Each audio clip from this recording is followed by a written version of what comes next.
Hey guys, welcome to our channel Mystery Recaps. Today, we will recap a 2016 sci-fi thriller movie named The Thinning. It is the year 2039, and overpopulation on the planet has resulted in such extreme shortages of global resources that the United Nations has mandated all nations reduce their populations by 5% each year. The United States implemented The Thinning, in which the students must take a standardized test in which those who fail will be executed with a drug.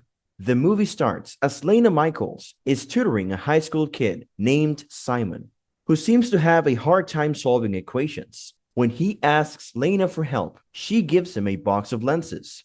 After wearing them, Simon is able to solve all the math problems. Elsewhere, Edward Blake Redding, the son of Texas Governor Dean Redding, sneaks out of his house at night and meets his girlfriend, Ellie Harper, in his car. Blake starts talking about the test they had the next day. Ellie is very nervous about it, but Blake says that she will pass. Just then, Blake's father's guard finds them and brings Blake back to Dean, who is disappointed in Blake for sneaking out the night before such an important test. The day of the test comes. Many students lined up outside the school for a security check. Blake asks Lena for one of her study lenses, but she is out of them. Lena and her friend, Kellen Woods, stand in the line to get through.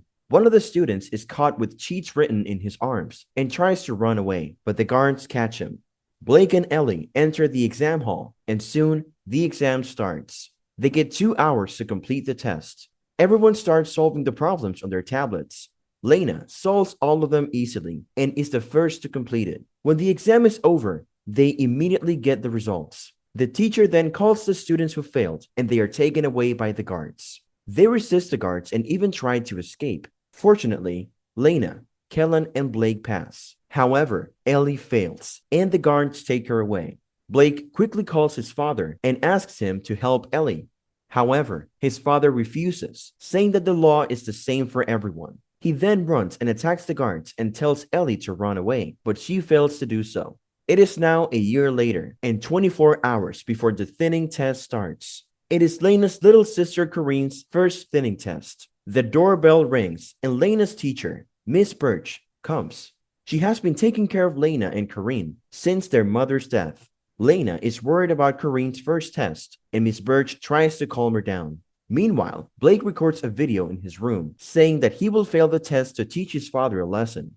On the day of the test, Lena drops Corinne at her school. In Corinne's class, a video animation is shown, showing how all nations have to cut their populations by 5%. Some countries implemented rules like one-child policy. Others executed the older generation. However, in America, the government decided to keep only the smartest ones and execute the others. It does not matter if they are children. The test then starts, and fortunately, Corinne passes the test.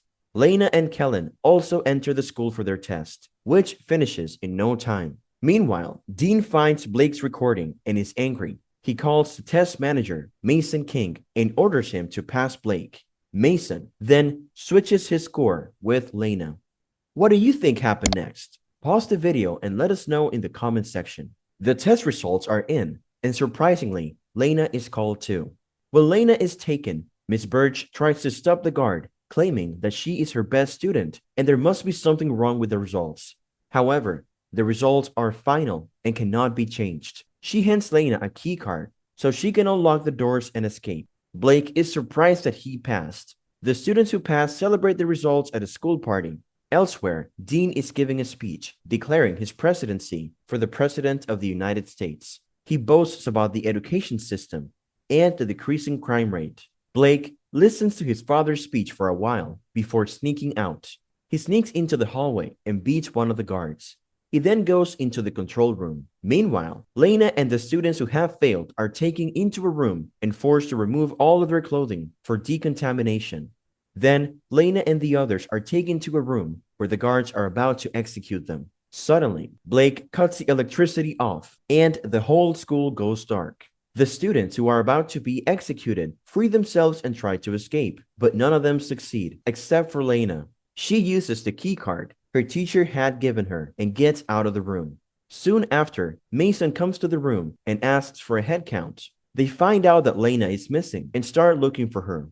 Blake finds Lena and helps her fight one of the guards. Then they realize that something was wrong with the results. They both enter into a vent and follow the network cables to go to the server room where they can look at the results.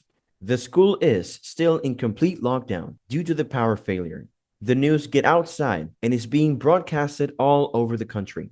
The parents are getting concerned. Governor Dean calls Mason to ask him about the situation. Meanwhile, the vent breaks and Blake falls into the swimming pool below. Lena jumps after him. She brings him out of the water, but he is not breathing. Lena gives him CPR and somehow manages to save him.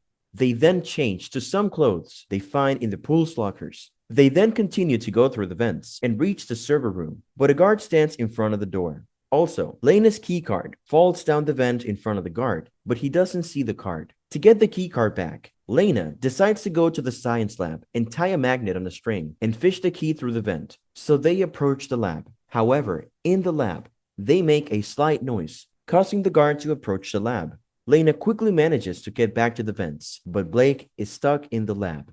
Do you think Lena will be able to get the keycard back? Let's watch ahead. Make sure to hit that like button if you are enjoying the video. Lena successfully manages to get the keycard up halfway, but a guard finds it.